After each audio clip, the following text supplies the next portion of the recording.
para gravar. Tem mais gente entrando ainda.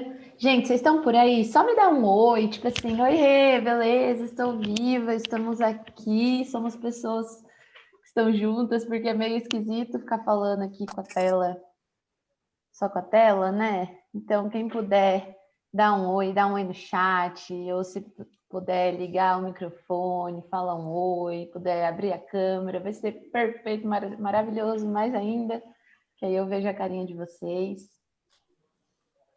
Só para a gente dar essa chegada aí. Vocês estão bem? Que ruim falar sozinha, assim, mas tá todo mundo escondido aqui, tá? Vocês estão online no chat, eu tô vendo o chat. Ó, seguinte, gente. Depois que eu começo a apresentação, com o slide aqui e tal, depois fica um pouco difícil para eu ver o chat, mas eu consigo. Eu só demoro um pouco, então vai ter umas horas que eu vou dar uma sofrida aí, mas eu tento acompanhar o que vocês estão falando. E vamos lá, tá? Não vou enrolar muito, porque tem muita coisa para a gente ver hoje juntas. Eu só queria, antes da gente entrar no conteúdo dessa segunda aula, segunda e última do curso, saber quem estava aqui semana passada, ou quem não estava, na verdade, quem não estava aqui na semana passada, se está hoje, se conseguiu assistir a aula da semana passada, porque vai ser bem importante para a gente ter esse pano de fundo, todo mundo junto. Só para eu confirmar, a Catarina disse que assistiu, show. Acho que a Dé também estava aqui, a Kézia estava aqui na semana passada. Dé, você não estava, não consegui assistir ainda, mas vai assistir depois, tá? Tá bom, Dé. Ó, talvez você fique um pouco perdida conceitualmente, porque semana passada a gente fez uma recapitulação assim da história da dança desde o período da dança moderna até chegar mais aqui para a pós-modernidade. E hoje eu vou fazer mais uma contextualização do que tem sido produzido enquanto dança contemporânea, tanto internacionalmente quanto nacionalmente. Lógico que é só um breve vislumbre sobre tudo isso, tá, gente? Mas só para vocês saberem. Então, vamos lá. Deixa eu compartilhar aqui minha tela. Peraí.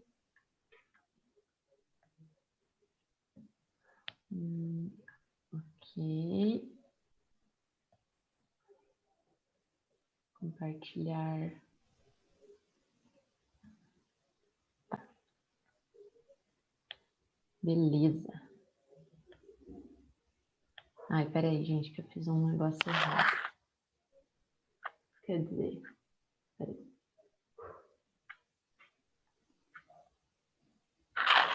Beleza, agora acho que vai. Vocês estão conseguindo enxergar aí? Legal? Tudo certo?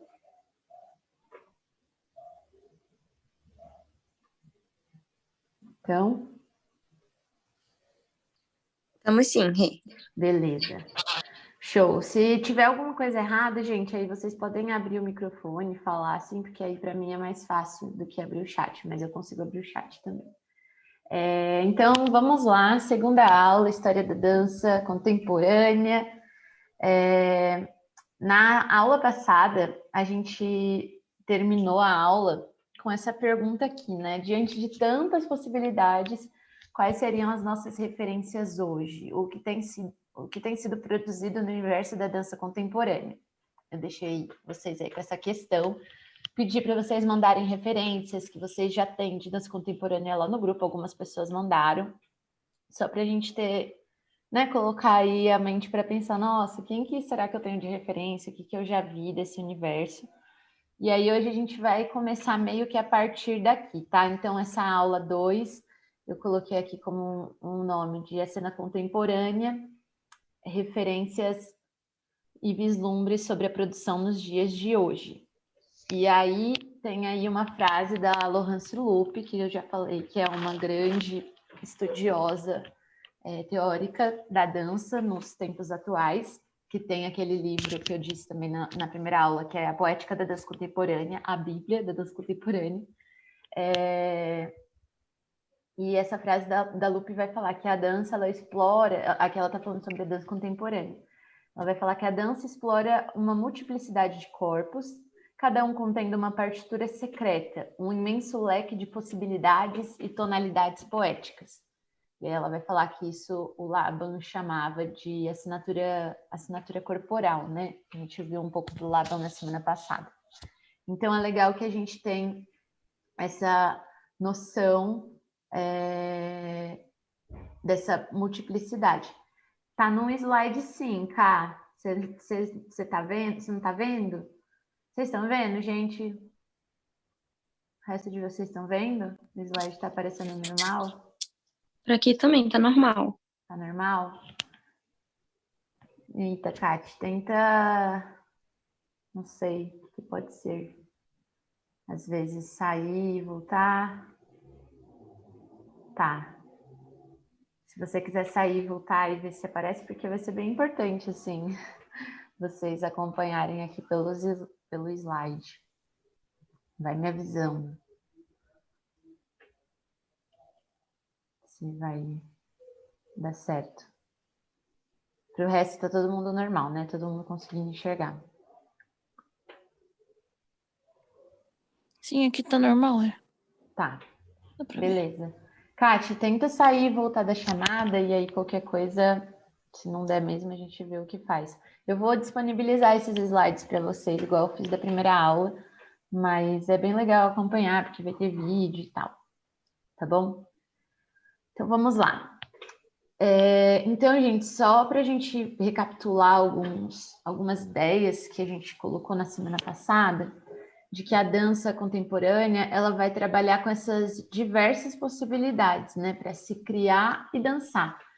E essa investigação do corpo nessa multiplicidade, nessa diversidade. A gente tinha aquela frase da Lupe na semana passada que falava assim que a dança contemporânea, que a dança moderna abriu o campo, abriu espaço para corpos que antes eram invisíveis, e a dança contemporânea vai levar isso a um outro patamar, assim. Então, eu coloquei aqui outra frase da Lupe, que é bem legal, que ela fala assim que diferentes corpos circulam, visíveis ou invisíveis, no interior dos corpos dançantes, como vagas misteriosas, cujas referências corporais se confundem ou se sobrepõem.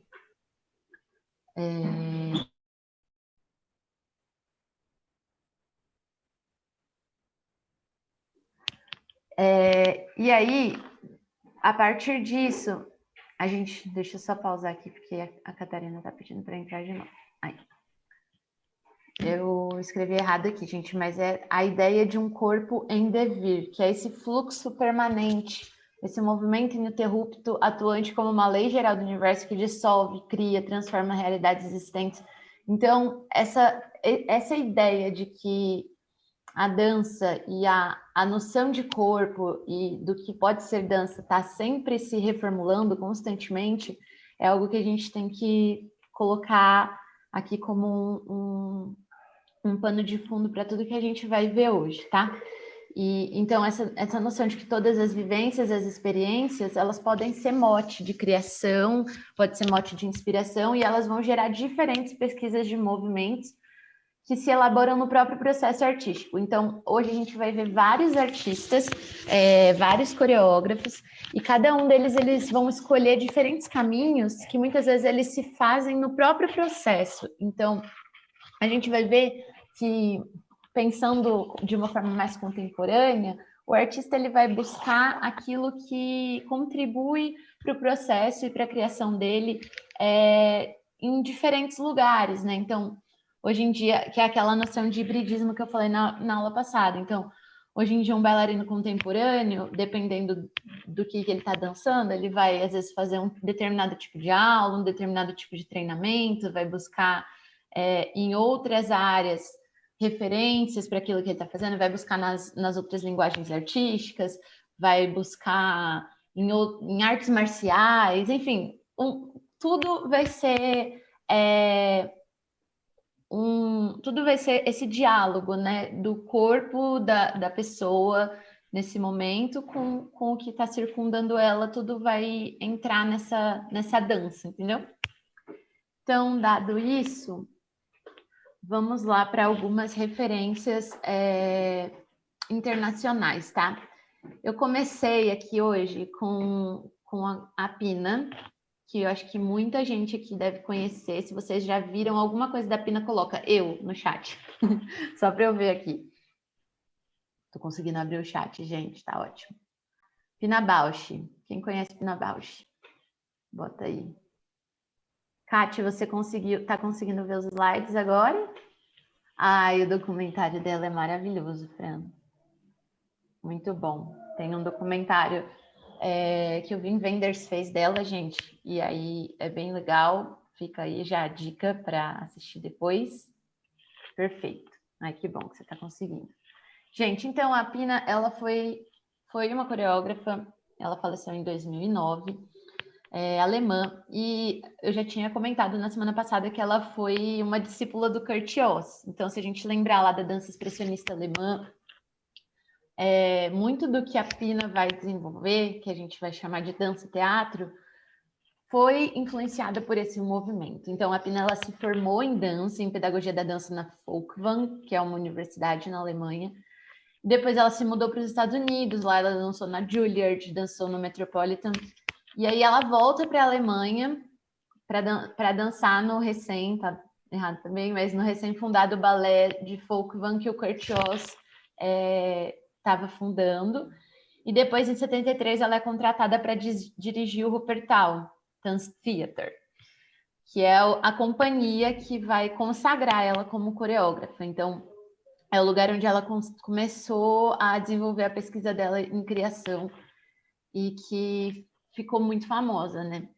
Então, uma frase muito famosa da Pina é que ela diz: não estou interessada na maneira que as pessoas se movem, mas no que move as pessoas.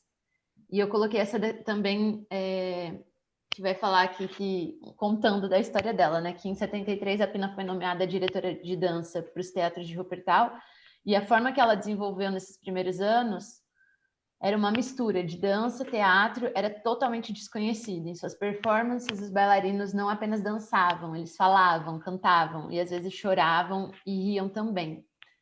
Então, os trabalhos da Pina, eles vão ter questões muito humanas como disparadores, né? Ela vai falar do amor, ela vai falar de intimidade, ela vai falar de sonhos, de memórias, algo que é muito comum ao ser humano, sabe? Na companhia, tinham bailarinos do mundo inteiro. Então, tem bailarinos, né? A companhia ainda existe hoje, mesmo depois da morte dela, eles ainda fazem alguns trabalhos do repertório. E são bailarinos do mundo inteiro. E ela buscava esses temas que são muito caros ao ser humano, né? Então, ela, para compor, para criar, para desenvolver o processo criativo dela, ela se baseava em respostas a perguntas que ela fazia para os bailarinos. Então, ela não buscava uma descrição básica, tipo, fiz uma pergunta aqui para você e você vai simplesmente me responder de uma forma superficial. Ela ia cavucando ali o universo daqueles bailarinos e eles iam compondo juntos. Então, ela é a coreógrafa, né, a cabeça, só que a gente já vê aqui um processo que é muito feito junto com o intérprete, né, com o bailarino, que é uma característica muito forte na contemporaneidade. Então, algumas perguntas que ela fazia, por exemplo, era para a pessoa contar algo a respeito do primeiro amor, como que ela era quando criança ela imaginava que era o amor, descreva para mim como você chora. E aí, a partir das respostas dos bailarinos, eles iam respondendo verbalmente, eles respondiam através do movimento e eles iam organizando os materiais coreográficos.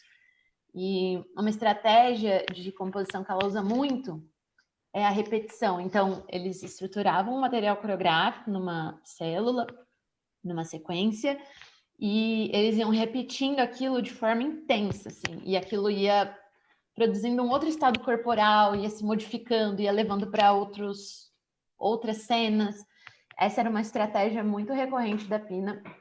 E também essa questão do grupo, né? Então, as peças dela, a gente vê tem um apelo visual, um apelo auditivo muito forte, são cenários tipo, incríveis, gigantescos, e tem muito essa coisa do grupo, do indivíduo, aquilo que salta, né, da coletividade. Ela incorpora gestos cotidianos no trabalho dela, e é muito sobre como o bailarino, como o corpo responde a essas questões. Assim, eu tive a oportunidade de participar de uma residência com um bailarino que dançou na Companhia da Pina, quando eu estava no intercâmbio, e é muito louco o processo de criação, porque é um processo que vai muito em quem você é, sabe? A Pina ela era muito interessada em ver ali o ser humano no palco. Por isso que, às vezes, no começo ela até recebia meio críticas, porque, ai, cadê a dança, né?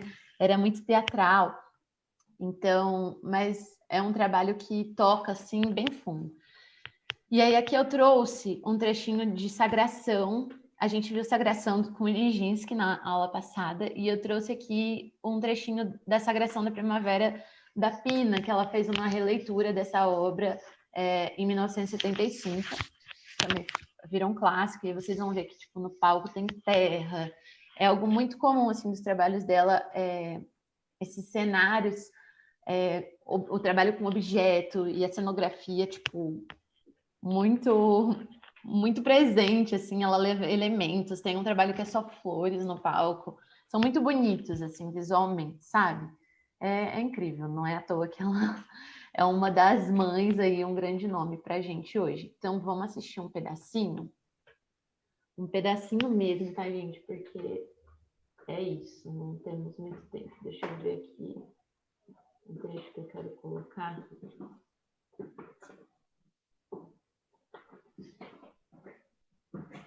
Mais ou menos do começo.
Gente, depois vocês podem assistir, tem um trecho bem grande desse trabalho no YouTube, tá? Mas só para a gente sentir a diferença, né, da sagração da Pina para o Nijinsky. E aí eu trouxe outro trecho aqui de Café Miller, que também é uma obra bem emblemática dela. Tem muito a ver com a história dela, os pais dela trabalhavam no café, uma história assim, então ela cresceu vendo isso. Ela traz muito essa questão da memória afetiva, né, para as criações dela também. E aqui é ela dançando, então vamos dar uma olhadinha. Deixa eu colocar mais para frente, que hora que ela entra.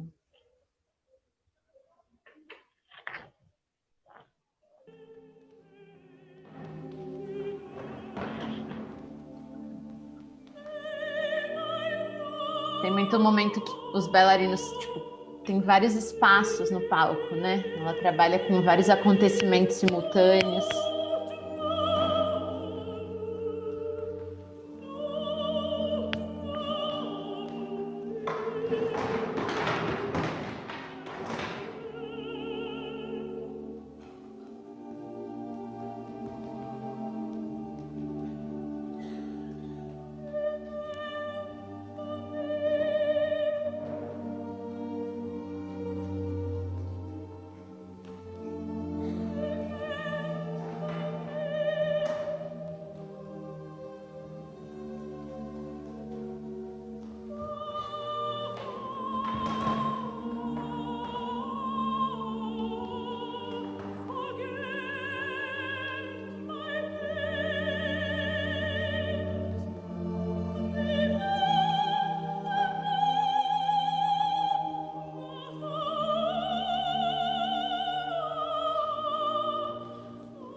Eu falando de microfone fechado, gente, perdão.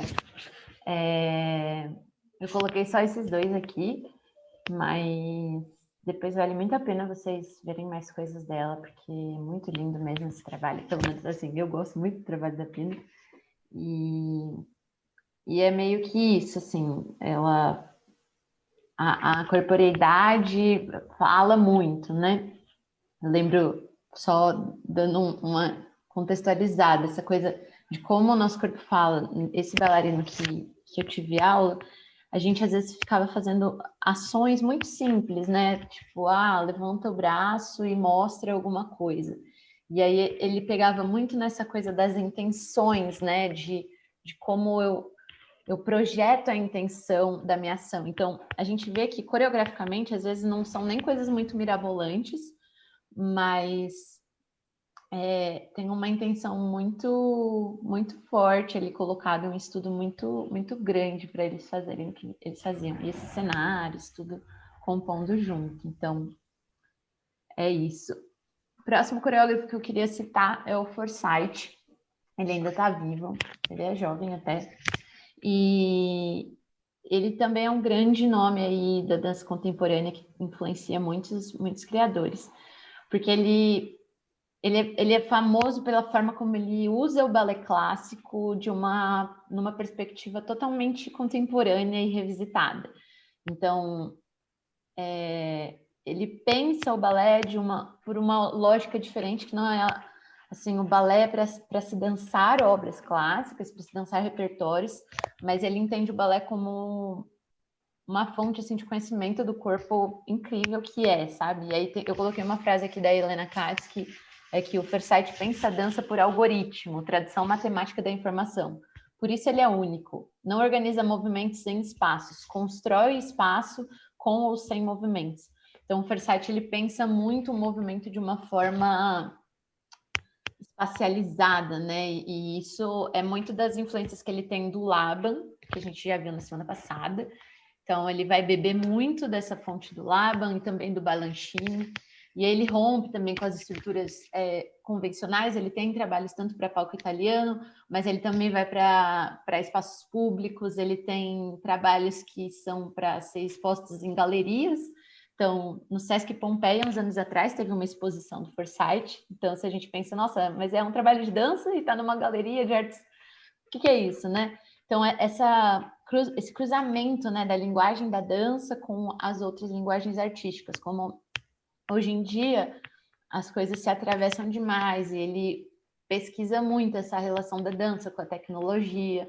É bem legal, a gente vai ver agora uns exemplos dele. E no Brasil, eu coloquei que a gente tem alguns artistas que usam bastante referência dele nos processos criativos, como o Maurício de Oliveira, que é da companhia Siameses. Em São Paulo, o Maurício acho que dançou na companhia do Forsyth por um tempo. E o Bon Giovanni, que é coreógrafo do Mercearia de Ideias, que também estuda muito Forsyth. Então a gente começa a ver também essas ligações de lá para cá, né, como as coisas estão no mundo. Aqui é um trechinho do Forsyth, ele mesmo dançando, tá? E aí a gente consegue ver essas linhas clássicas, como ele pensa o movimento, é bem legal. Vou colocar mais para frente também.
Teu áudio tá mudo.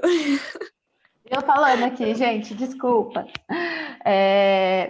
Eu falei que esse solo do Forsyth é bem legal. Obrigada por avisar, né? Esse solo do Forsyth é bem legal para vocês assistirem na íntegra depois. E aqui eu trouxe um vídeo dele, que é uma série de vários vídeos curtinhos, que ele meio que vai explicando como ele pensa o movimento, e ele trabalha muito com a improvisação, a partir dessa noção da organização do corpo no espaço, das linhas que o corpo vai formando, e vocês vão ver que são linhas baléticas aqui que ele traz, né? Então, Tandi e tal. E eu ia falar outra coisa que eu esqueci. É bem, bem legal. Vamos assistir juntos aqui. Ó, ele vai estar falando aqui, tá, gente, em inglês, mas tem imagens, então vamos... In classical ballet, there is an interior that is not often acknowledged, which is a number of relationships between points on the body. So if you have Ele fala das relações entre os pontos do corpo, né? You have a lot of relationships available. You have between the elbows and the Relação knees. do ombro com os joelhos. That makes a kind of triangle. Or between the two elbows. Entre os dois You cotovelos. have a straight line. Or between the two wrists, you have a straight line. Between the fingertips and the knee, you have a relação dos dedos com o joelho. Line, yeah. Between here and here, you have a relationship. Cabeça e mão. Between any single one hand, you have a relationship between a line between here and here, between here and here, between there and there, between there, the foot and the other foot, the toe and the heel and the toe, etc., ad infinitum. É bem legal. Deixa eu tentar pegar um outro aqui. Essa série de videozinhos dele, gente, é muito legal.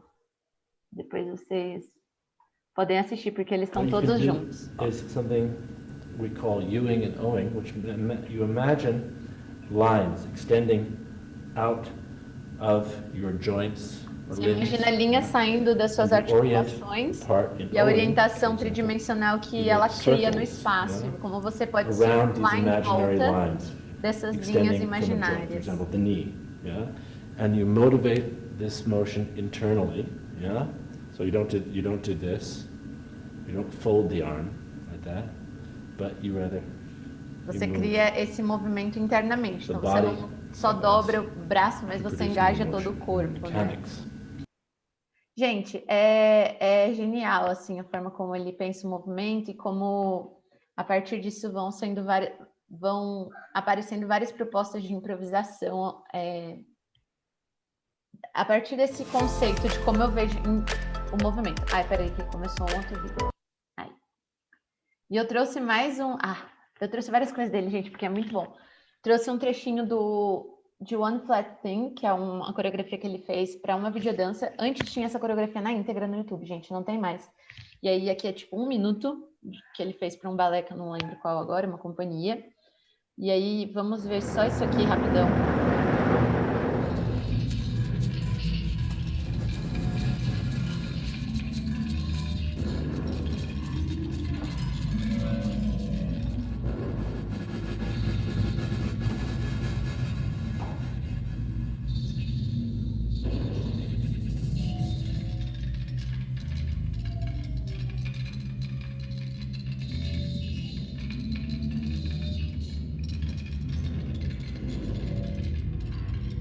Enfim, os bailarinos vão dançando assim com essa mesa.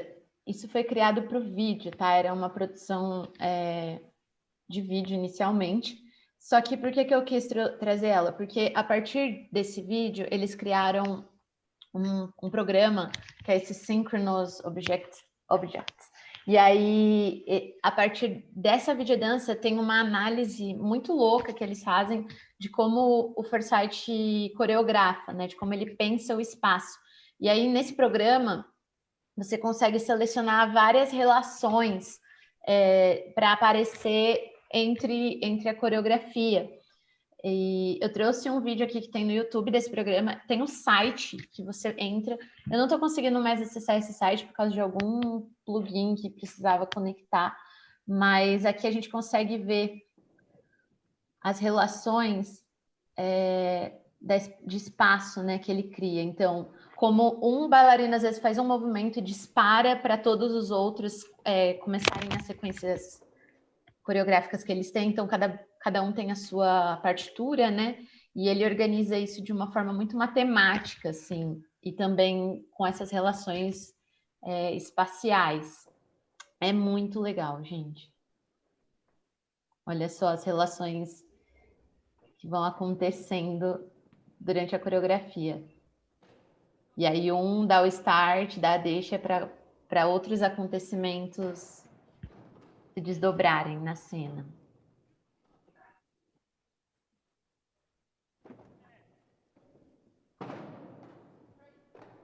Congela. Vai. É muito legal. Depois vocês tentam... Eu vou mandar o link depois do site, que é essa plataforma. Aqui tem um outro que é sobre o espaço, assim, sobre a densidade de corpos no espaço, como vai sendo distribuído.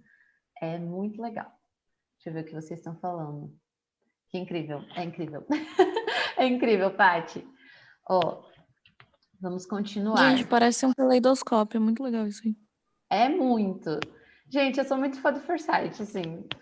Ah lá, inclusive eu coloquei outra coisa dele, mas eu não vou passar essa aqui não, porque a gente já falou bastante dele. Muito, e já até passei algumas coisinhas na parte de improvisação na aula para as meninas. Ele tem um estudo do movimento e de estratégias de improvisação muito legais. Tipo, ai, gente, é maravilhoso. Esse daqui que eu coloquei por último, eu vi esse espetáculo. E é, assim, incrível, porque esse cara aqui, ó, da esquerda, ele é um b-boy. Então, o Forsyth sempre trabalhou com bailarinos clássicos, né? E aí, nesse trabalho... Ah, eu vou pôr aqui só, então, porque é isso. Nesse trabalho, ele convidou esse b-boy, que é o Rubber Legs. Ele, tipo, destrói. E ficam vendo, gente. A inteligência do corpo em movimento, no espaço, as linhas que vão sendo criadas. Nossa.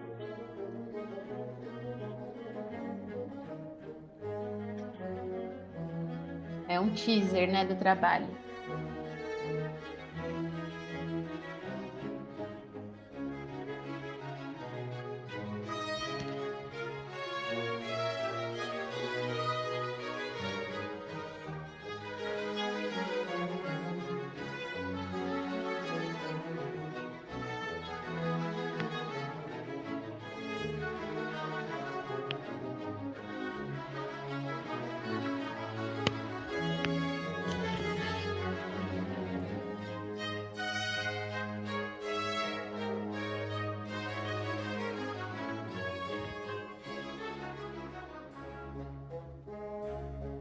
Ele pensa o centro não só no centro do corpo, mas o Forsyth ele meio que multiplica o centro para várias partes do corpo, para todas as articulações, assim, é meio que essa a pira dele.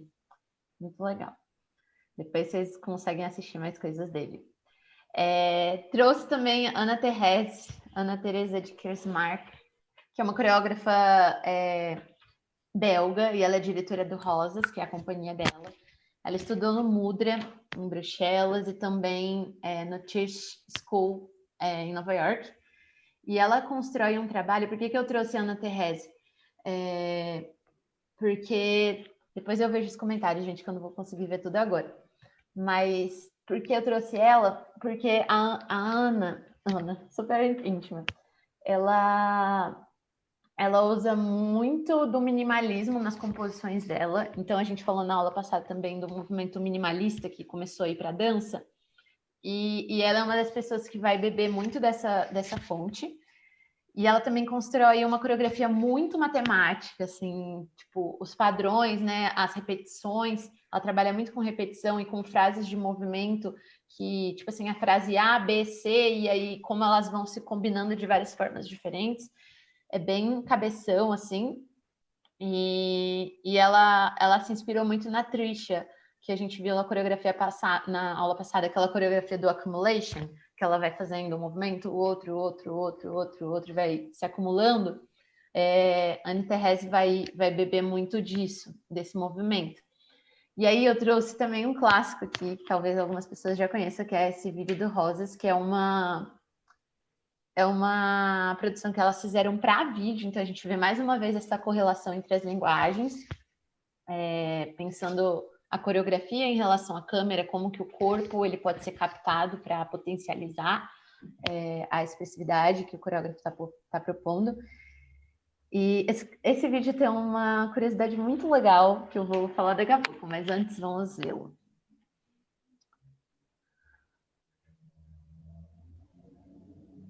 Eu vou colocar só um trecho, tá? Tem 30 minutos.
Gente, é muito incrível, eu amo essa coreografia.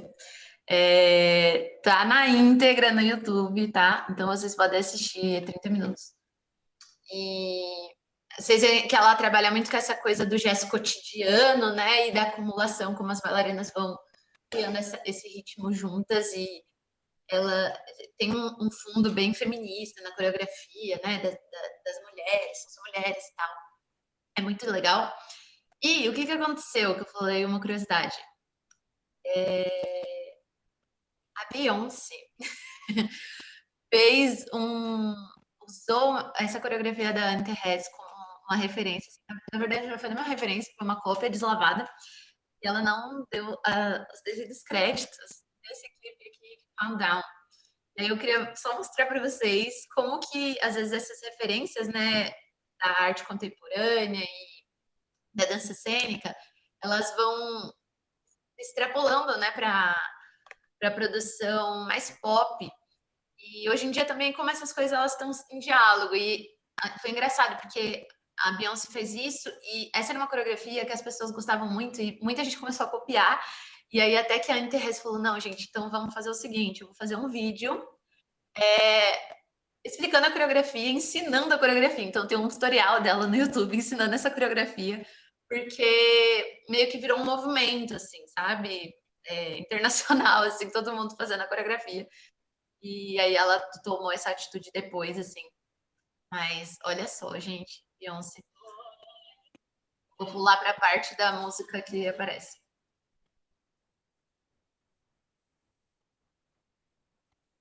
Cadê? Aqui. Mesmo figurino, a locação quase a mesma.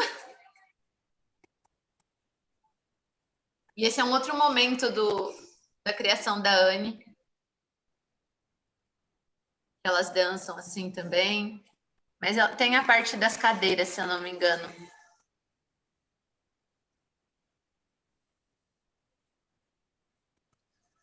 Tem várias referências nesse clipe de outros artistas também, mas vocês veem que ela faz até o mesmo movimento, né, de tirar, mostrar o ombro, volta. É bem engraçado esse fato. E aí foi só um momento de curiosidade. Gente, vocês estão vivas? Só dá um sinal aí se estão gostando. É Saber. plágio, não pode. Ah, louca. Ainda tem coisa, hein? Temos chão. Temos chão juntas. Vou ver os comentários aqui. Um casal de descrição que você acompanha, que ela é do contemporâneo, ele é do hip hop. Ai, tem muito isso. É bem legal. Ai, que bom, gente. Estão aí. Ok. Respira fundo e vamos lá, que agora a gente vai falar de outra pessoa.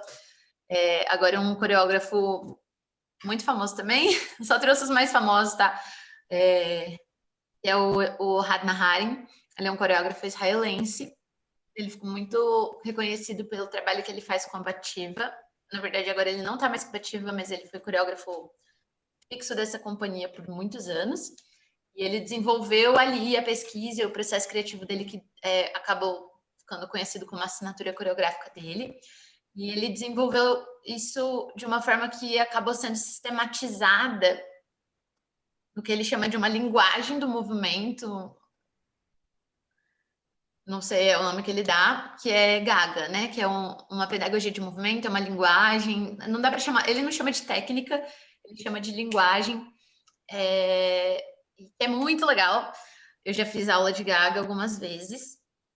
E basicamente é uma metodologia que propõe uma aula que é uma improvisação contínua.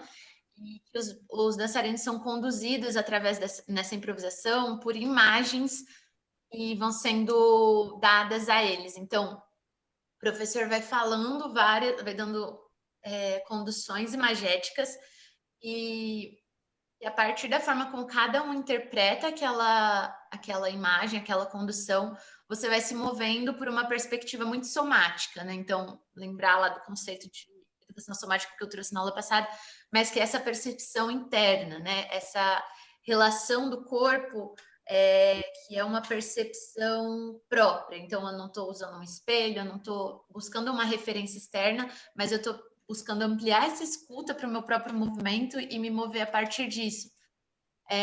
O que faz com que você consiga transitar por várias diferentes qualidades de movimento, tonicidade muscular, dinâmicas, ritmos. Isso expande as potencialidades expressivas, né? Tipo, ele fala que é para você ir sempre além dos limites familiares. Os bailarinos da Ativa, eles fazem aula de Gaga todos os dias, a base de treinamento deles é Gaga. E aí, algumas bases metodológicas de Gaga, ainda não está uma coisa super sistematizada, mas tem um livro que chama Gaga, uma filosofia incorporada, uma coisa assim em inglês, o livro. Eu tenho esse livro PDF,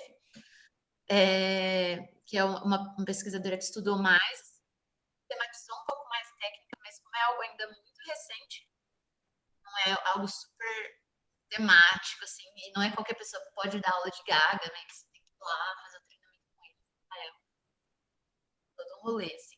Mas algumas das bases, essa sensação de flutuar, então, o flutuar é meio que um estado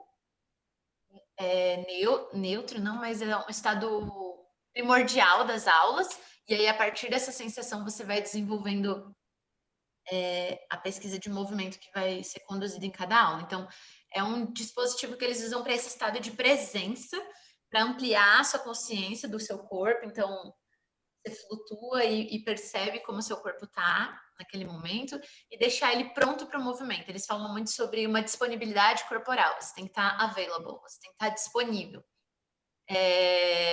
O foco no prazer do movimento. Então, nas aulas de Gaga, eles falam muito sobre você encontrar o prazer do movimento, encontrar esse lugar, e acaba fazendo com que você se libere de grandes ambições estéticas. Então, o foco está realmente no momento presente e nessa sensibilidade, nessa sensorialidade do movimento. Essa palavra é importante, não está aqui, mas ela é importante. Sensorialidade, que libera a gente de um ideal de querer reproduzir uma imagem, mas que te conecta mais com a sua sensação e com a produção do seu movimento, né? E essa conexão com o groove, que é esse senso de musicalidade do movimento. Então, como o movimento ele tem a sua própria musicalidade, a sua própria rítmica, isso é muito trabalhado durante a aula. Eu coloquei aqui que um outro coreógrafo que se relaciona com o rádio é o Ralph Schechter, que é um coreógrafo também de origem israelense, mas ele tem uma companhia na Inglaterra. E meio que ele bebeu dessa influência, mas ele vai para um outro lado. Não vai dar tempo de falar dele hoje, mas também assim, já assisti coisas dele presencialmente e é um trabalho incrível de maravilhoso. Então fica aí um nome para vocês verem depois. E vamos ver algumas coisinhas. Eu trouxe aqui um trechinho de aula Gaga, que tem os bailarinos da companhia e tal fazendo. Eu vou pular aqui só para vocês sentirem como que é assim. Então, o professor vai dando, não tem frente, geralmente o professor fica no centro e os bailarinos ficam em volta, e aí ele vai liberando as conduções verbalmente, e a ideia é que você nunca pare de se mover. Então, uma coisa vai levando a outra sempre. Deixa eu soltar aqui.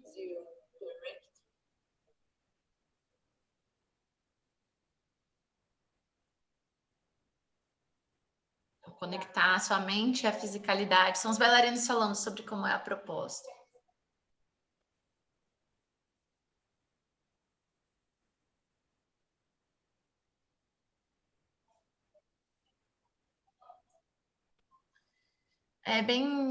É mais um vídeo deles falando. Eu vou passar para o próximo, que é uma coreografia do rádio. Mas assim, eles são os bailarinos fazendo Gaga. E Gaga, ele pensou nessa metodologia, nessa linguagem, que é algo tanto para pessoas que já são dançarinas, com esse objetivo de ampliar o movimento, de liberar das padrões que você já encontra, mas também tem o Gaga People, que é para pessoas que às vezes nunca dançaram, mas que querem encontrar esse prazer pelo movimento, porque ele desenvolveu isso depois que ele sofreu uma lesão, né, muito, muito séria, eu acho que na coluna. Então, esse movimento que é um movimento até de cura, sabe? Você ir se movendo e esse movimento produzir uma cura para o seu corpo, uma liberação das tensões e tal. Então, é bem legal nesse sentido também. Então, eu trouxe os bailarinos, mas tem aulas de Gaga aí com, sei lá, velhinhos, pessoas com Parkinson. É muito, bem legal o trabalho que eles desenvolvem. E aí, aqui eu trouxe um trechinho dessa coreografia. É um nome em hebraico, eu não vou saber falar direito. E é uma das mais emblemáticas do rádio. Só para vocês verem como isso vai para a cena, assim.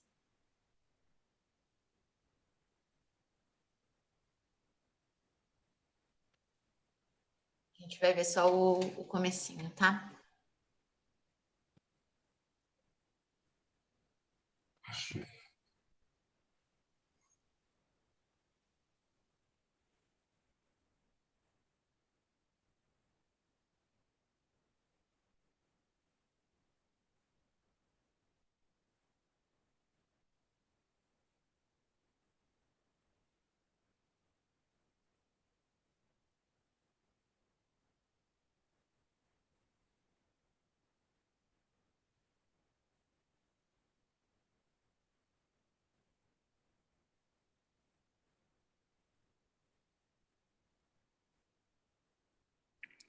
É, o som do vídeo tá mudo aqui.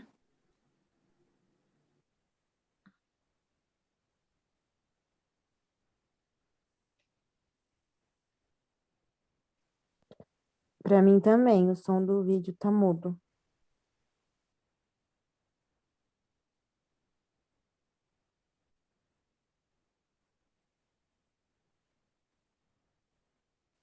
Não sei se alguém me escutou, mas pra mim também, o som do vídeo tá mudo.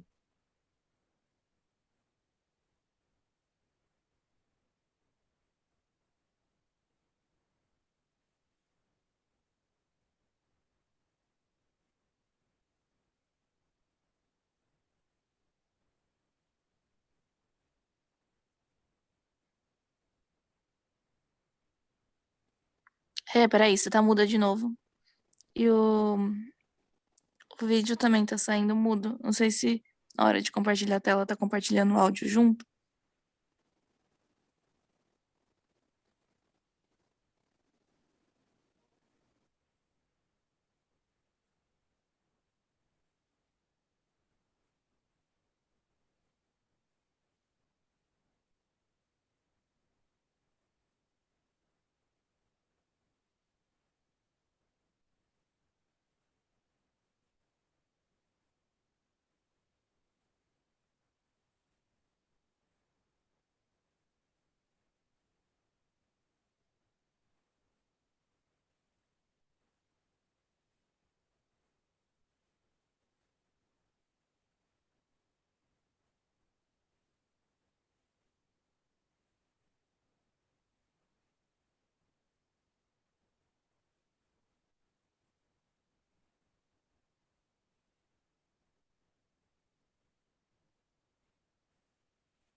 Meu áudio estava fechado, né? Acho que a Renova... não estava escutando o vídeo, gente? Eita. Vocês conseguiriam ver o vídeo com som? É que eu falei no meio, mas eu falei só que, tipo, eu vou passar pro próximo, uma coisa assim. Não, No anterior será tava que sem o áudio também. no compartilhamento tá com clicado áudio também? Vocês estão aí, gente? Acho que não tá ouvindo a gente. Deixa eu ver. Tá. Vocês conseguiram ver o vídeo com áudio? O cenário que eu falei? Gente, eu não tô ouvindo vocês. Eita, nós, será que deu algum... Nossa, não tô escutando vocês, gente. Ou não, peraí. Deixa eu dar um stop aqui na tela, ver se ajuda. Rê, está Deixa eu escutando? parar de gravar. Está normal, tá? Alguém fala alguma coisa, só para ver se ainda tô ouvindo vocês. Teste, teste. Tá, tô ouvindo. Oi? Tô ouvindo. Vamos lá, gente. Share. Vou voltar o vídeo, esse aqui. Ó, alguém me avisa aí se vai sair o som. Agora acho que tá saindo. Elegantiyut. Tá saindo? Sim.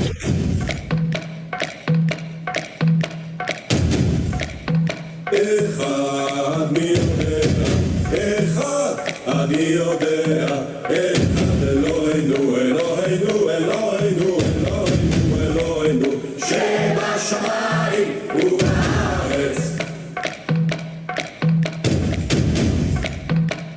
שניים מי יודע, שניים אני יודע, שני לוחות הברית, אחד אלוהינו, אלוהינו, אלוהינו, אלוהינו, אלוהינו, שבשמיים ובארץ. Gente, depois vocês assistem tudo, tá? Porque não vai dar...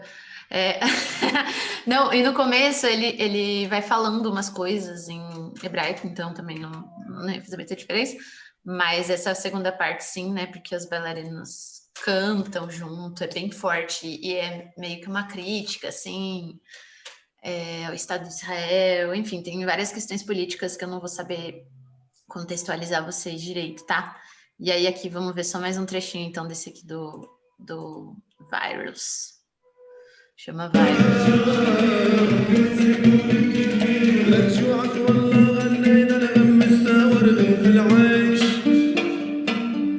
ليش مسافر ليش مهاجر ليش مسافر ليش مهاجر.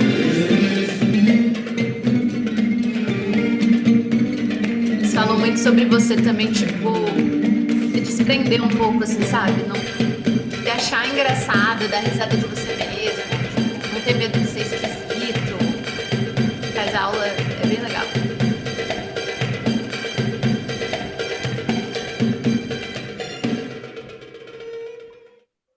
Depois vocês assistam mais coisas dele, que muito show. Tem um documentário do Ohad também, que chama Mr. Gaga.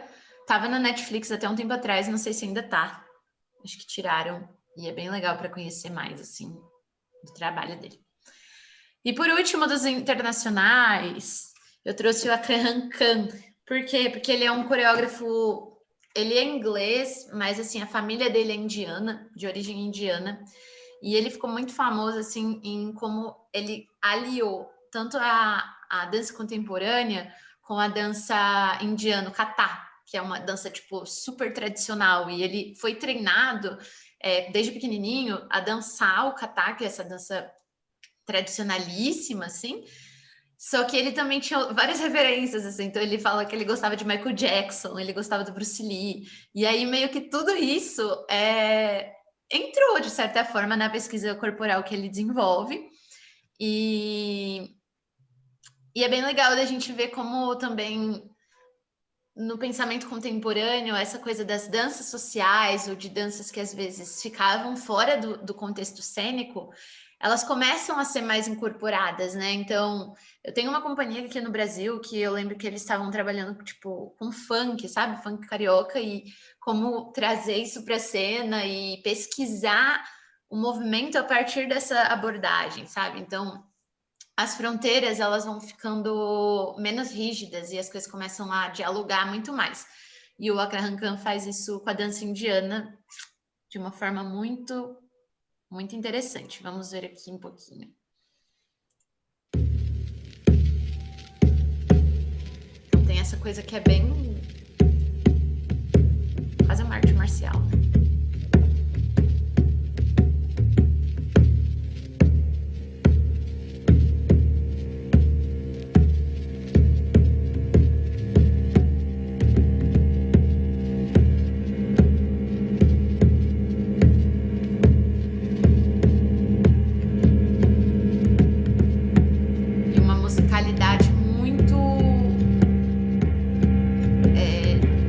Diferente, assim, porque a música oriental, ela tem umas nuances e uns tempos diferentes, né?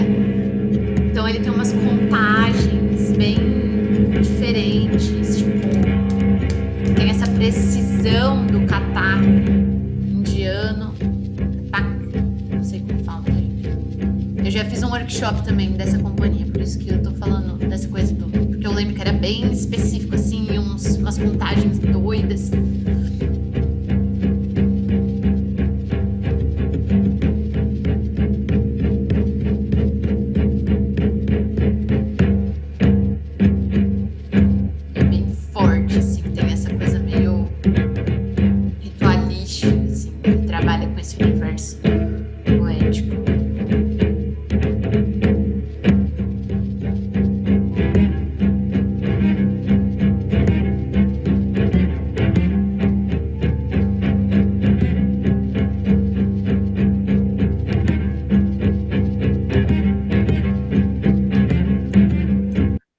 Aqui é 20 minutos, tá, gente? Então, eu vou passar para o próximo, que eu achei aqui que é um vídeo dele dançando com a Sylvie Guilhem, que é, tipo, bailarina clássica, e eu achei muito legal.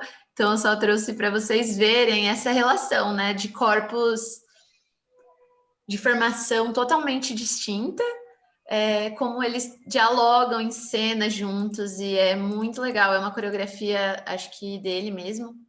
E eles brincam, assim, com essa coisa do balé clássico, da dança indiana.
É muito legal, é lindo. Ele fez até uma coreografia que, se eu não me engano, foi pro British. Não lembro para qual companhia foi, que ele fez no Gisele. Ele fez uma releitura de Gisele contemporânea, do balé Gisele. E tem alguma coisa na internet sobre isso, depois vocês podem pesquisar. Gente, deixa eu dar um stop aqui. Foi pro Ópera de Paris, não foi? Foi o Ópera? Sim. Ah, então, é isso. A Clara sabe mais que eu, gente. É demais, assim, é muito lindo. Depois vocês vejam. Dei um stop aqui só para ver se tá todo mundo bem. Que, na verdade, não tem... Assim, para quem quiser, realmente é maravilhoso o Gisele, gente, assistam. E eu acho que não tem no YouTube, porque só tem uns trechinhos.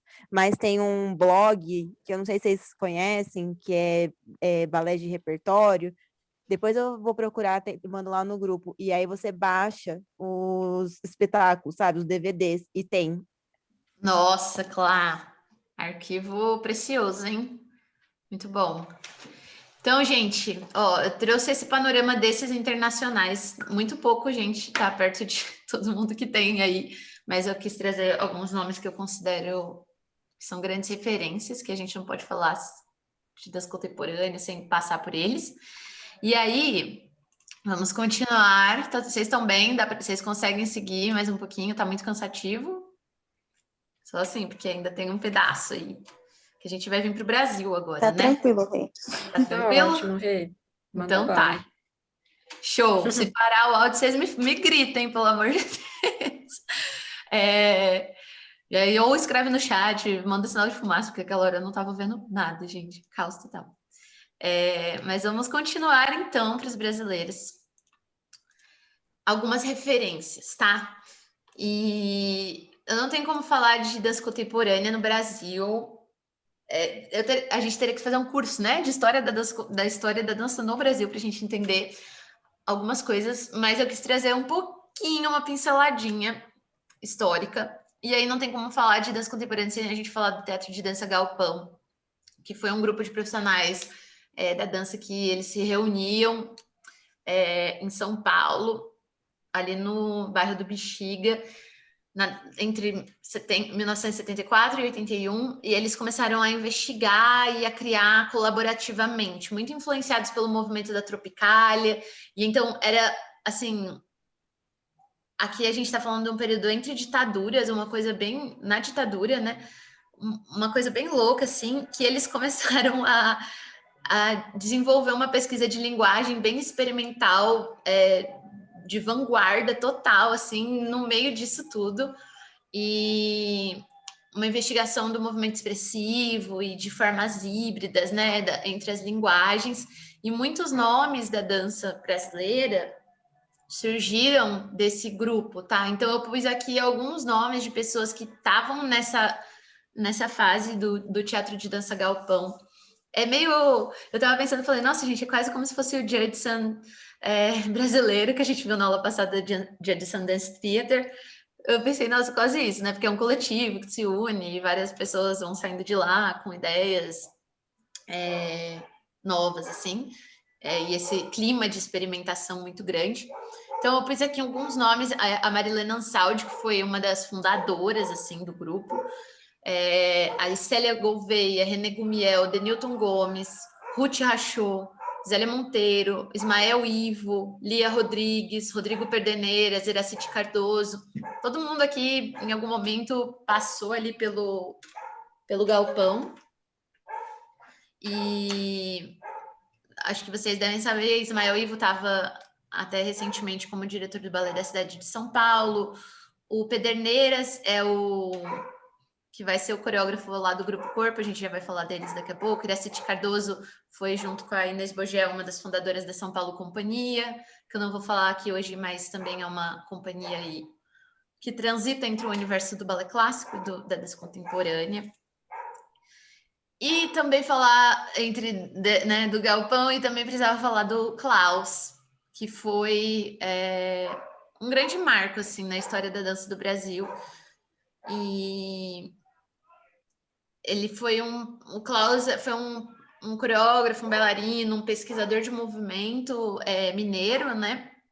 Ele junto com a Angel, que é a esposa dele. Klaus faleceu, a Angel ainda está viva. E muito importante para a história. Ele foi aluno de Carlos Leite. Carlos Leite, não vai dar tempo de passarmos por ele.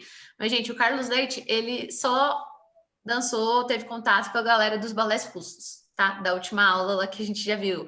Nijinsky, Nijinska, toda essa galera. Então, a gente começa a ver como as pessoas, as histórias vão se cruzando, as influências vão permeando as práticas, né, dos artistas. E o Klaus, ele desenvolveu um estudo que preza muito por um estudo anatômico do corpo em sala de aula, né? Então, ele foi desenvolver assim, um olhar para o balé, até mesmo balé clássico. Ele começou a estudar balé clássico com o Carlos Leite, e depois ele vai desenvolver esses estudos sozinho, que é essa busca de uma compreensão mais anatômica e esse olhar para o corpo brasileiro, para a dança brasileira, que é um mote bem modernista, né? Então, ele não sistematizou isso, mas depois o filho dele, o Rainer, vai sistematizar o estudo e a pesquisa dele no que vai ser a técnica clausiana, que algumas pessoas trabalham hoje. Uma delas é a Jussara Miller, que está em Campinas, perto aqui, foi minha professora, que vai estudar a presença como um tema principal, porque o Klaus, o que ele fez? Ele desenvolveu o trabalho dele muito com bailarinos, mas também com atores, né? Então ele investigava muito essa questão da presença do corpo, de um estado de presença que está na cena, né? Um estado cênico, mas que também, como esse estado, ele pode estar em sala de aula. Então, como premissa básica, ele tem essa escuta do corpo, né? Esse corpo que está sempre num estado de abertura e de escuta para si mesmo, de escuta para o ambiente, para quem está ali junto, e essa sensação de que o corpo cênico e o corpo de sala de aula, ou a criação e a técnica, elas não são dimensões separadas, mas que elas sempre andam juntas, né? De mãos dadas. Ele atuou como um dos pioneiros lá dentro do primeiro curso de graduação em dança do Brasil, que é o curso da Universidade Federal da Bahia. Ele atuou na Unicamp também como docente, ele foi diretor do Balé da Cidade também, e fez muitas coisas, o Klaus. E aí eu trouxe também um trechinho de vídeo aqui. Ele trabalhava muito com essa experimentação do corpo, né? É um caráter experimental muito grande, que vai olhar para as estruturas anatômicas. Então, eu trouxe aqui só um trechinho, é meio que um documentário que tem no YouTube dele também. E deixa eu achar aqui o ponto que eu quero pegar. Por aqui. Tem uns atores famosos que trabalharam com o Klaus, que ele era preparador corporal, eles dão depoimento. Só para vocês conhecerem essa figura. E como eu estava falando, né, esse ditado popular que eu disse antes, a gente dança das entranhas, né?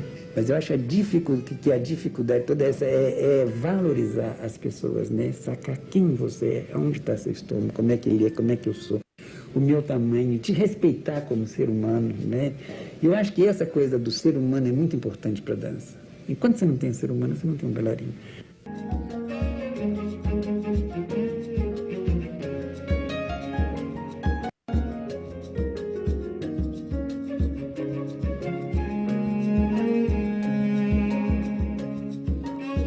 Ele mostrava que a dança era patrimônio de qualquer um.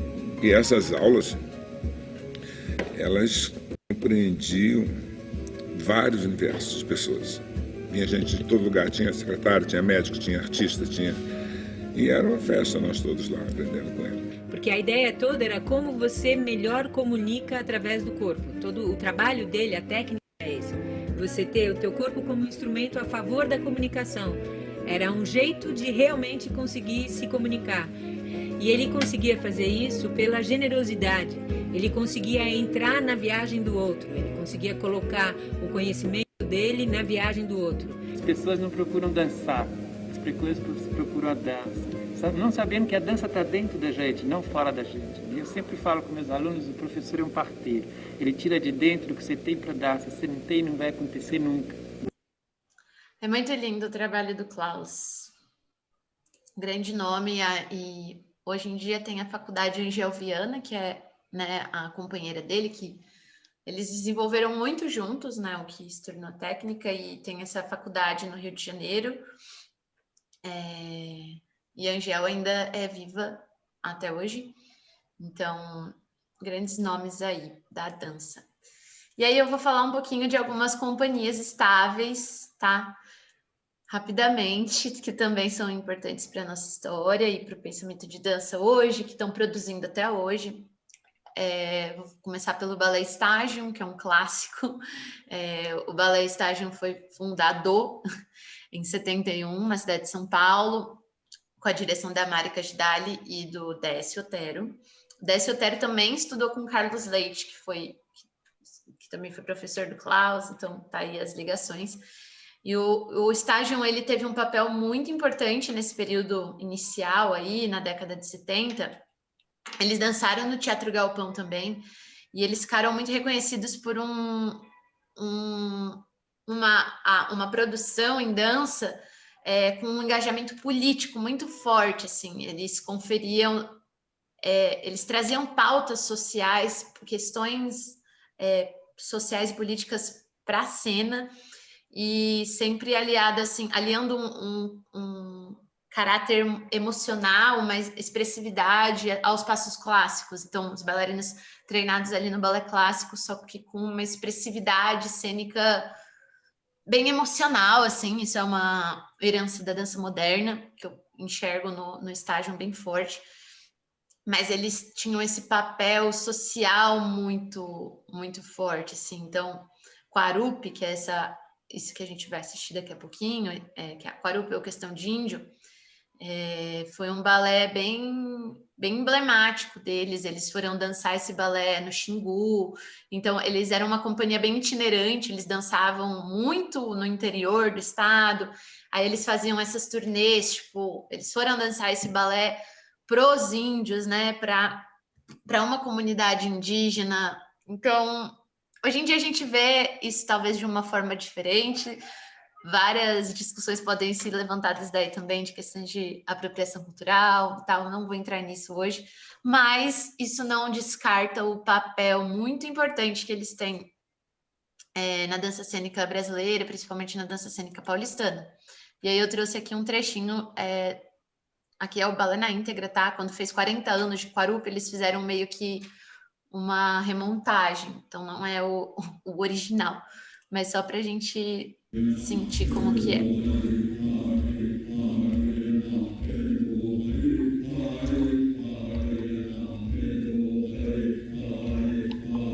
O balé que traz muito essa coisa da violência, né, contra os povos indígenas, todas as questões que envolvem, as problemáticas, né, que estão envolvidas nisso. E aí são esses índios operários com esses macacões que eles usam. É bem forte.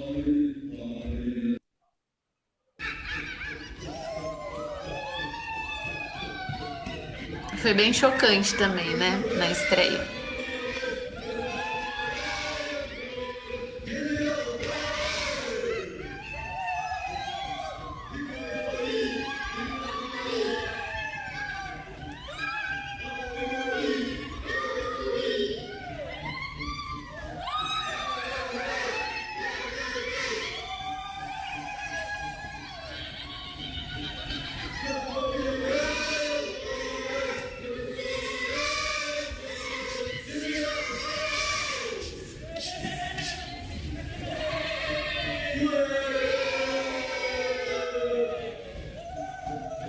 Essa coisa, né, que parece alegre e tal, mas, enfim, é um balé muito de denúncia, assim, social. Depois vamos falar aqui um pouquinho do Balé da Cidade de São Paulo, que também é uma grande companhia. Começou como um corpo de baile no Teatro Municipal e depois, em 74, quando o Antônio Carlos Cardoso, a Iraciti e a Marilena Ansaldi começaram a dirigir o grupo, ele perdeu essa característica clássica, porque ele começou para dançar como uma companhia de obras clássicas e para acompanhar as óperas, né, que tinham no Teatro Municipal de São Paulo, e aí ele começa a perder essa característica e ele se torna uma companhia contemporânea. Então, dizem que nessa época, quando isso chegou para os bailarinos, muitos bailarinos ficaram revoltados e, tipo, deixaram o balé e tal, porque eles começaram a experimentar estéticas diferentes, né, na época. Então, teve esse momento, né, de choque, como geralmente tem nessas rupturas, né, com as tradições. E aí, a partir de 81, a companhia começa a se chamar Balé da Cidade de São Paulo, que é o nome até hoje. E aí, quando o Klaus vai assumir a direção em 82. E essa é uma companhia que tem, né, os diretores artísticos. Até o ano passado era o Ismael Ivo. Ano passado não, até esse ano era o Ismael Ivo, ele faleceu agora acho que no início desse ano. Mas que é uma companhia que tem esse diretor, mas eles têm muitos coreógrafos residentes, coreógrafos convidados. Então, no repertório da companhia, tem obras de inúmeros coreógrafos, tem obra do Han Haring, que a gente viu hoje, internacionais, nacionais, e eles também têm esse caráter bem forte, que é de formar muitos artistas, né? Então, muita gente que está na cena independente da dança, principalmente da dança paulistana, passou pelo Balé da Cidade em algum momento. A gente vai ver algumas dessas pessoas também. Então, eu não trouxe nenhum vídeo do Balé da Cidade justamente por essa questão, porque eles não têm um coreógrafo ou uma linha única de pesquisa e estética. É uma companhia que dança vários tipos de trabalho ao mesmo tempo, assim. Vou falar um pouco do Grupo Corpo, que é uma das mais famosas aí, internacionais. O Brasil é muito reconhecido pelo Grupo Corpo, que é uma companhia de BH, né, Minas, fundada pelo Paulo Pederneiras, e aí tem o Rodrigo Pederneiras, que vai começar como bailarino, e depois ele se torna meio que o coreógrafo principal da companhia. As obras começam a ser todas assinadas por ele, e eles têm uma assinatura, assim, muito característica de Grupo Corpo. Quem já viu qualquer trabalho do Grupo Corpo sabe, fala, nossa, isso é muito Grupo Corpo, que é essa coisa das dinâmicas de movimento. Eles têm muito... o Pederneiras coreografa muito a partir dessa relação com a música, então vários artistas vão compor trilhas para eles, então é muito, muito rítmico, essa partitura de movimento menos pautada na construção melódica e mais interessada no que subjaz a ela. Então, é bem legal ver essa relação da musicalidade com a coreografia do Pederneiras. E aí eu trouxe um trechinho aqui de Parabelo, que é um balé bem famoso, assim, bem Grupo Corpo, só para quem não conhece sentir um gostinho.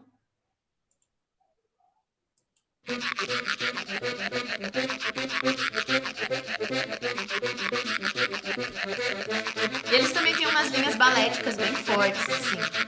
As companhias estáveis em geral, né? Tem um treinamento clássico muito grande.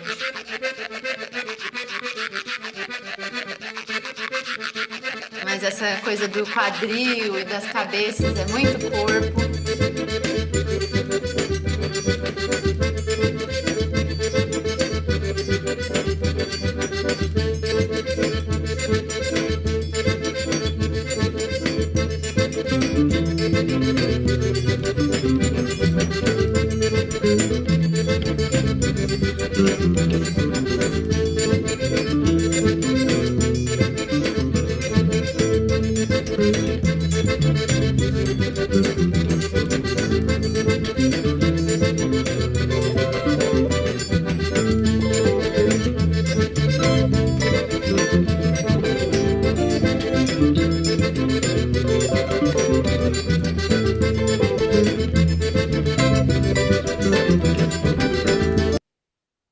É isso aí, gente.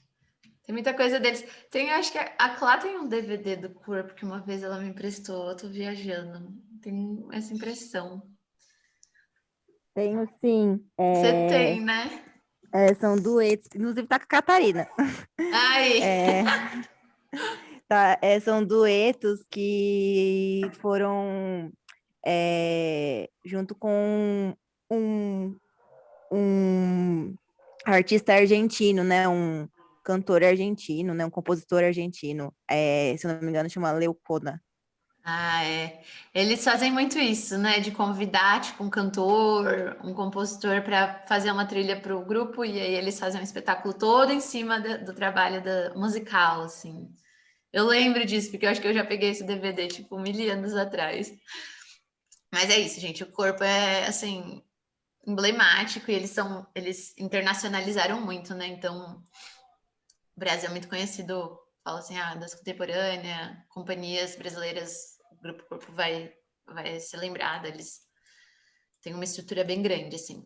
Trouxe a Quasar também, que é uma companhia goiana. A Quasar, ela se extinguiu, aí ela voltou uns anos atrás, eu não sei qual que tá a situação agora, porque Tava bem difícil, assim, para eles se manterem. Eu acho que eles estão meio que num período de pausa agora, mas é uma companhia fundada pela Vera Bicalho, que é a pessoa que fica mais na direção geral e produção, e o Rodovalho, Henrique Rodovalho, que é o coreógrafo principal da companhia, que assina todas as obras, e ele tem formação em artes marciais, educação física, e é muito interessante isso. E aí eles também têm uma assinatura muito característica da companhia. E aí isso aqui é um textinho que eu tirei do próprio site deles, que fala: ao longo dos anos, sua linha de pesquisa baseada na complexidade existencial do corpo e da alma resultou na criação de inconfundíveis signos que deram identidade própria a Quasar. É um trabalho bem articular, tem uma assinatura bem... Você olha também e fala, isso aqui é Quasar. Eu vou passar para vocês verem um trecho de um solo muito maravilhoso. Eu não estou conseguindo abrir o chat. Beleza, Késia, pode ir. Depois você termina de assistir. Eu estou passando um pouco do horário, tá, gente? Mas é porque é muita coisa mesmo. Mas não falta muito, não. Já está acabando. E eu trouxe esse trechinho aqui desse solo da Lavínia Bisotto, que é a bailarina do espetáculo O Que Tinha de Ser. E para vocês verem, para quem não conhece... Eita! Gente, eu pulei lá para frente. Ai, socorro, peraí. Tô entendendo esse negócio que eu tô usando aqui também. Que é um solo que dá para sentir bem como que é a pesquisa de movimento dessa companhia. Deixa eu pular aqui para quando ela começa.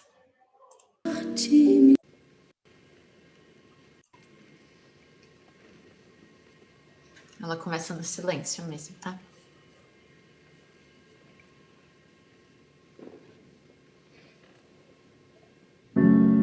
Porque foste na vida a última esperança. Trabalham muito com o isolamento das partes do corpo. Encontrar-te me fez criança,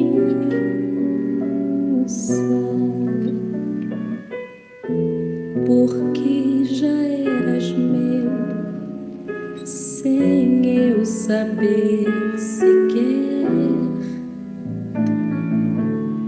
Porque és o meu homem e eu tua mulher. Porque tu me chegaste sem me dizer que vinhas, e tuas mãos foram minhas com calma.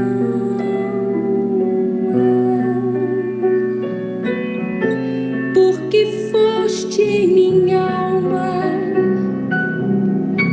como um amanhecer. Porque foste o que tinha de ser.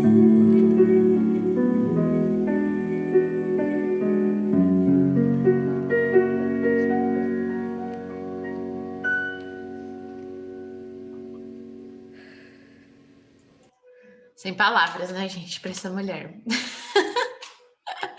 É muito maravilhosa, a Lavínia. Quasar. Muito Quasar. É lindo. Esse solo é muito lindo.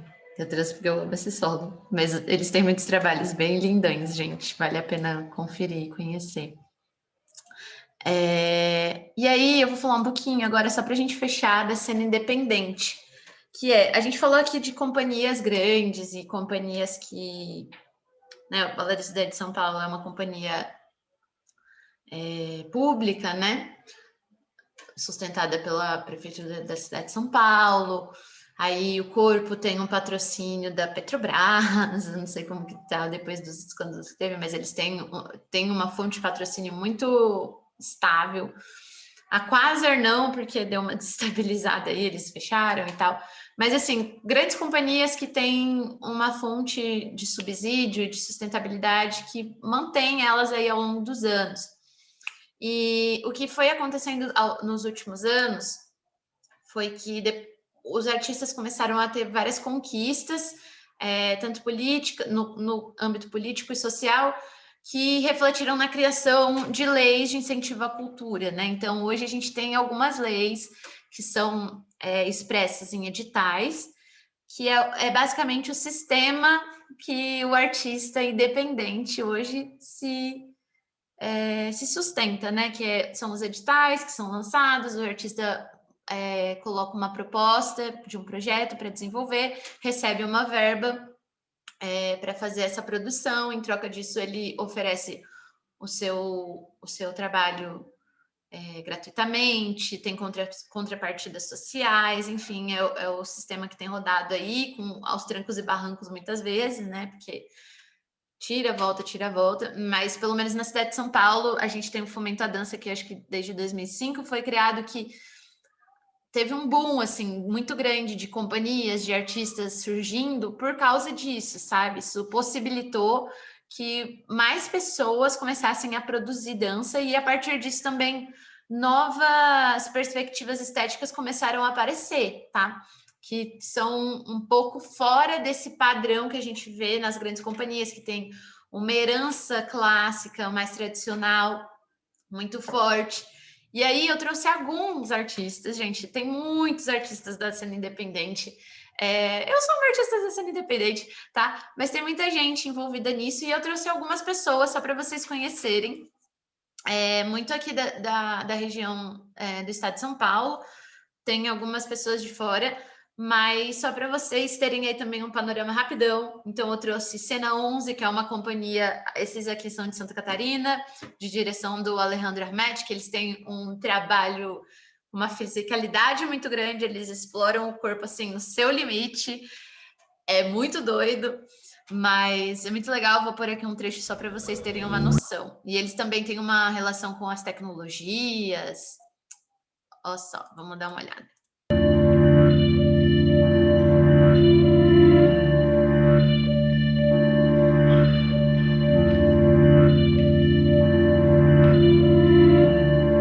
Esse é um trabalho de 2011 deles.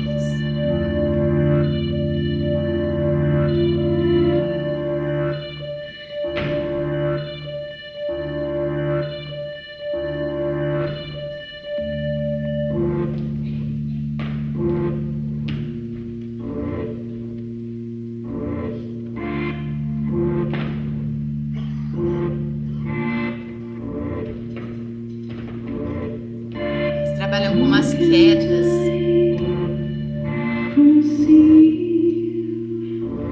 Muito loucas.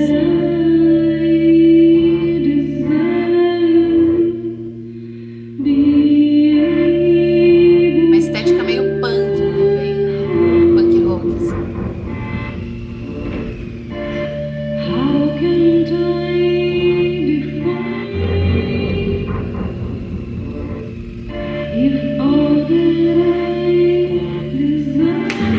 Deixa eu ver se eu acho o trecho que eles estão mais.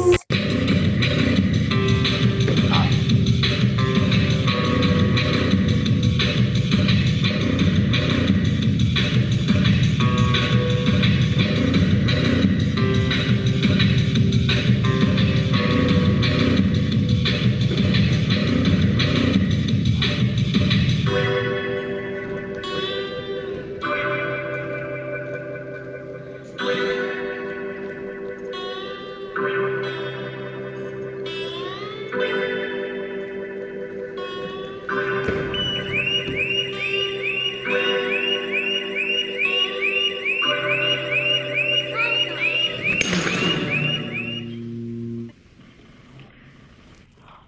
Bom, gente, depois vocês podem ver mais coisas do Cena 11.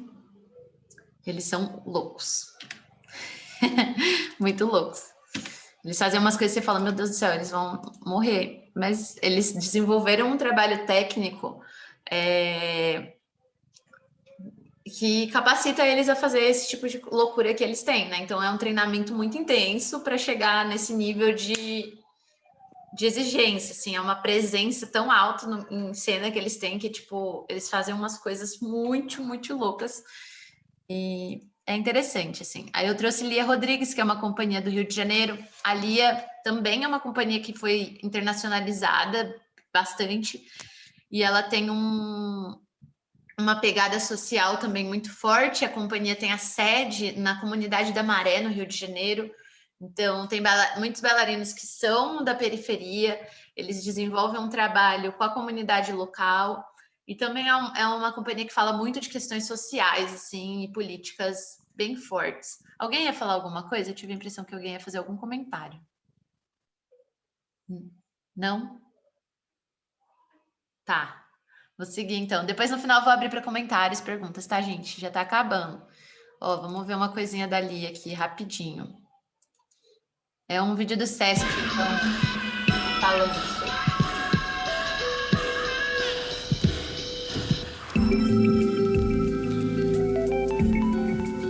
A palavra encarnado tem entre seus diversos significados o ato de tornar algo semelhante à cor da carne vermelha. Essa cor flui e se espalha pelo palco, onde 9 bailarinos da Lia Rodrigues Companhia de Danças encenam o espetáculo Encarnado. Essa apresentação denuncia como as mortes ocorridas nas guerras, na violência urbana ou no narcotráfico podem parecer insignificantes aos olhos de todos. O espetáculo é parte do trabalho da coreógrafa Lia Rodrigues, que além de ter conquistado reconhecimento nacional e internacional, vem ajudando na construção de uma linguagem contemporânea para a dança no Brasil. Bem forte o trabalho da Lia. E eles falam muito de um lugar que eles vivem, né? Cotidianamente, ali na Maré. Então, é interessante a gente ver como os artistas estão produzindo aqui, né? E quais são os temas que recorrem aí da realidade, né? Eu já assisti ela presencialmente também, um trabalho que chama Para que o Céu Não Caia, no Sesc. Aqui é um trabalho cênico no palco italiano. Esse Para que o Céu Não Caia, o público fica meio que dentro do espetáculo. É uma arena, assim, e os bailarinos, tipo, passam do seu lado. É uma proposta muito diferente, assim. Morena Nascimento, gente, Morena, ela estudou na Unicamp, igual eu, gente, olha só que temos uma pequena diferença, que Morena foi para a Alemanha e dançou nada mais, nada menos do que na companhia de Pina Bausch. Ela tem fortes influências por conta disso, do trabalho da Pina, da dança teatro, e ela é uma coreógrafa de renome, assim, nacional, muito forte, internacional também. Ela coreografou para várias companhias, para o Ballet da Cidade de São Paulo, e ela também tem um trabalho autoral dela, que às vezes ela reúne algumas pessoas, e ela é independente, então ela reúne bailarinos, tal, faz trabalho, e é isso, ela não tem uma companhia dela. E aí esse aqui é um trechinho de Claraboia, é um espetáculo que ela fez, que a bailarina dança numa claraboia mesmo, então o público assiste de baixo, e vou mostrar aqui, mais fácil mostrar do que explicar. É bem bonito. E esse aqui é a Cora Laszlo dançando, ela é filha da Jussara Miller também, falei, do Klaus Viana. Tá tudo ligado, gente.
trabalho da Morena com esse impacto visual muito forte também, assim, né? Uma característica que a gente viu na Pina.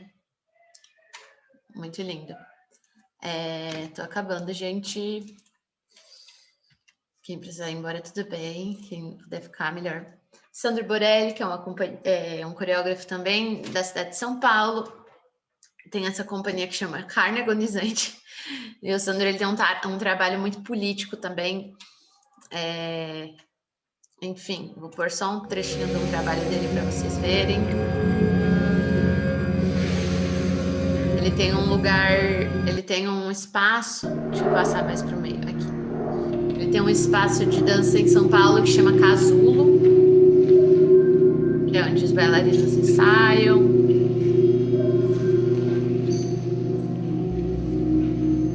Um trabalho muito denso também, né? Que discute questões muito fortes, tipo como ditadura, violência, questões políticas em geral.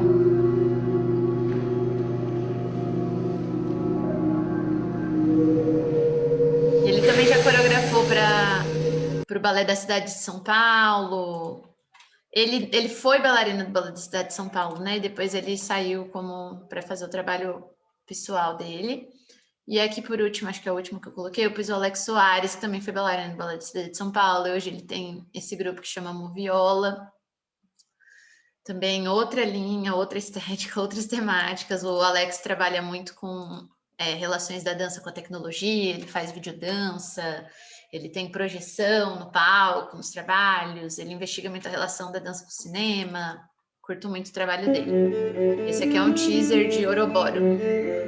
É um espetáculo.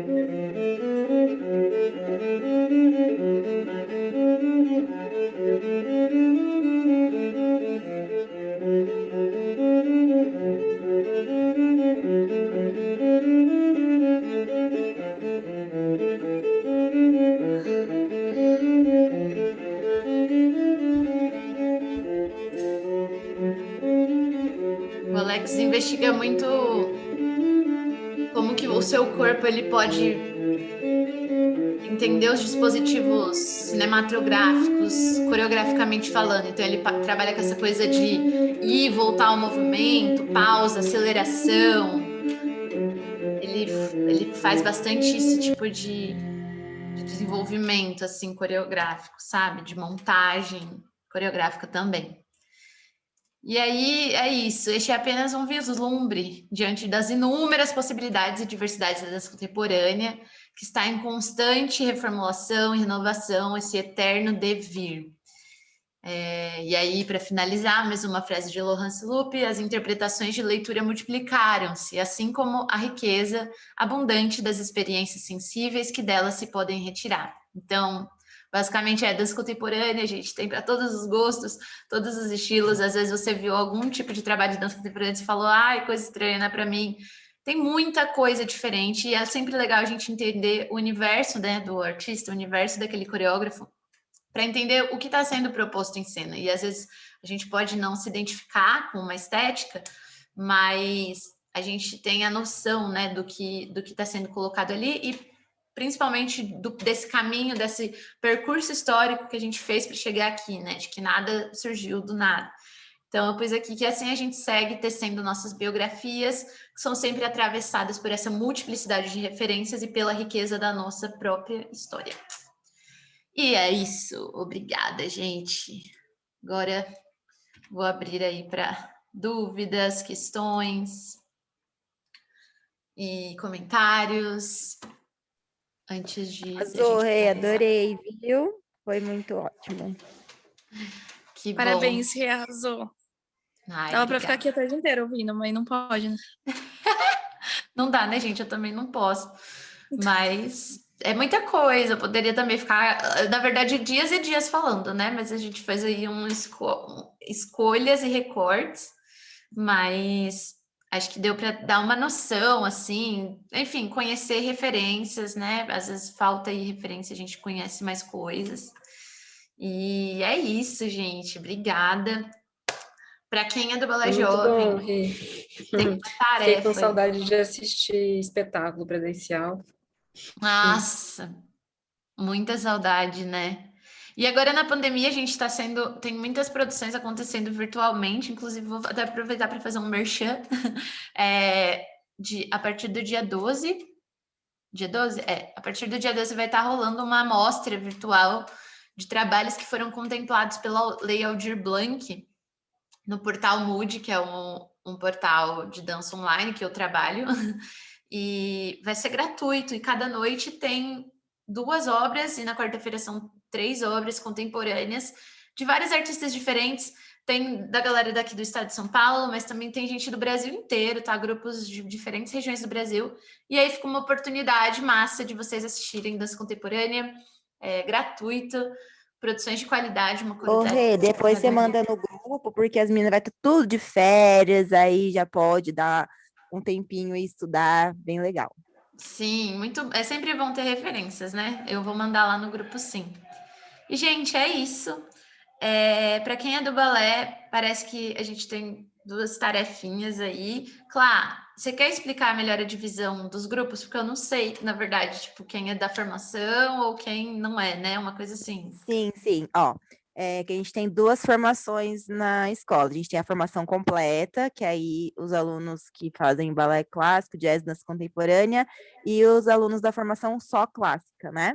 Então, os alunos da formação clássica vão fazer só como que é mesmo? Um relatório, né? Isso, um relatório. Um relatório dessas aulas, das 2 aulas, né? Contextualizando aí tudo que foi falado, né? As palavrinhas delas e tudo mais, e enviar para a gente, que isso vai somar na nota da parte teórica delas, com o processo que a gente está vindo, né, dessas aulas teóricas, que veio desde a história da dança, emendou com a sua parte, e a gente pretende também fazer a parte do neoclássico também, para elas entenderem tudo. Legal. E a formação completa, aí o exame de contemporâneo já é baseado nesse curso da Rê, que aí ela vai explicar a proposta. Isso. Aí, gente, para quem vai fazer o exame de contemporânea, tem pessoas aqui e pessoas que não estão aqui, depois vão ver o vídeo. A ideia é que vocês vão fazer um seminário, pode ser em duplas, tá? Na verdade, em dupla. E a gente falou de muitos artistas, né? Ao longo dessas 2 aulas. E o que eu vou propor para vocês? É uma coisa que eu fiz na faculdade, um tipo de trabalho que eu fiz quando eu estava fazendo História da Dança na faculdade, que vocês vão escolher um artista, e aí vocês, por favor, se conversem, a gente pode até fazer lá no grupo depois, se o pessoal que é convidado quiser sair, fica à vontade, tá? Mas a gente vai conversar para ajustar esse trabalho, que vai ser um seminário onde vocês vão escolher algum artista que vocês se interessaram pela pesquisa, pela proposta, e aí vocês vão desenvolver uma pesquisa mais aprofundada, tá? Porque aqui eu passei assim, super rapidão.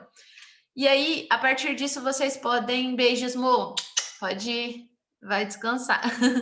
Quem precisar sair, pode sair. Fran, que também é convidada. Fran, depois a gente conversa no privado lá, mas fiquei muito feliz com as presenças das convidadas. Mas sobre o trabalho, vocês vão escolher esse artista e fazer um seminário que vai ser essa pesquisa mais aprofundada. E aí, o que vocês podem fazer? Pode apresentar isso de várias formas. A gente pode fazer um seminário de apresentação, aqui slides, vocês contam do artista, do trabalho dele. Mas eu queria que vocês usassem o máximo que vocês conseguirem de criatividade para fazer isso. Se vocês quiserem fazer uma dança a partir da pesquisa dele, o que eu vou sempre pedir é um trabalhinho escrito sobre o artista, contando referências, contando histórico de vida, contando influências que eles têm com outros artistas, ou quais artistas esse artista influenciou. E aí um exercício mais criativo, tá?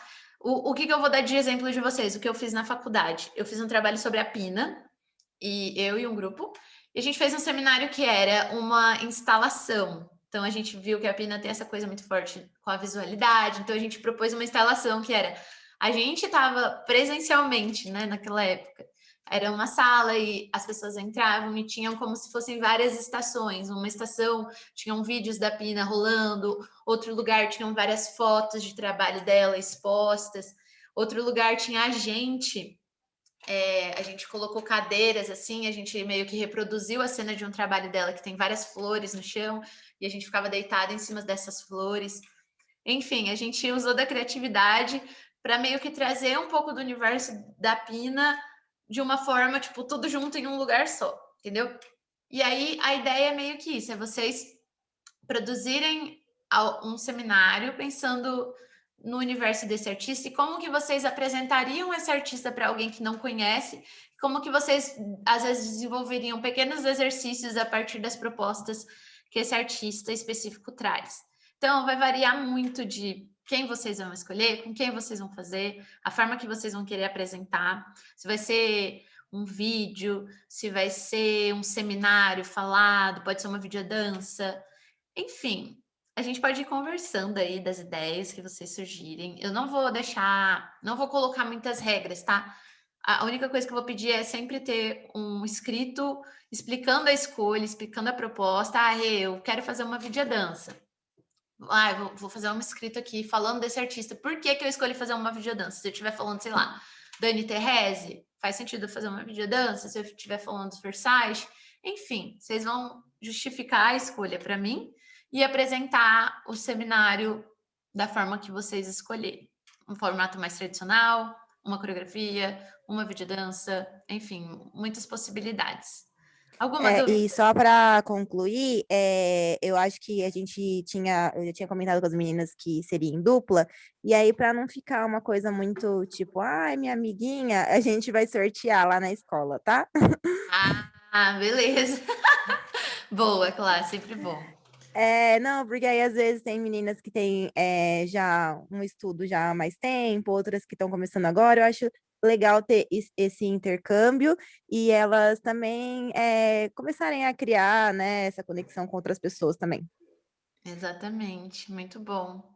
Eu acho que é isso. Aí a gente pode combinar depois, claro, a gente faz um dia de apresentação desses seminários, né, que as meninas vão lá apresentar. Sim, eu vou dar um prazo aí, né? A gente vai aproveitar que agora acabou, a gente terminou as gravações do espetáculo ontem, então a gente já está bem sossegado, então eu queria aproveitar esse mês para elas se dedicarem a isso, porque elas vão ter folga do balé, então já vão poder estudar, a maioria está de férias da escola também, e aí a gente já vai aprofundando esse estudo que elas têm mais tempo e não vão ter outros compromissos. Total. Beleza, então. Então a gente vai se falando para combinar esse dia aí das apresentações. Vocês me avisam e qualquer dúvida a gente vai conversando no grupo. Eu vou mandar vou subir essa aula no YouTube para quem não conseguiu assistir. Vou disponibilizar o slide. Tem uma pasta lá com textos, com várias referências que eu coloquei. Vocês podem ver. Podem me perguntar também outras coisas e a gente vai se falando e aí vocês conversem entre si também. Vou fazer de tal artista, para a gente não chegar aqui e ter 5 trabalhos da Pina Bausch e mais ninguém, tá? Então aí vocês vão conversando para organizar isso. Acho que é isso, gente. Clá, muito obrigada pelo convite. Foi muito legal para mim também fazer esse curso. Foi um baita desafio. Mas eu acho que a gente chegou num lugar legal, assim. Nossa, eu que agradeço, Rede Verdade, sempre, né? A parceria. Estou muito feliz com as aulas e eu tenho certeza que as meninas os meninos, né, devem ter aproveitado muito, porque apesar de ter sido só 2 dias, mas você conseguiu dar uma boa pincelada, foi ótimo, de verdade. Parabéns. Que bom. Obrigada, gente. É isso. A gente se fala, então. Qualquer dúvida é só me chamar.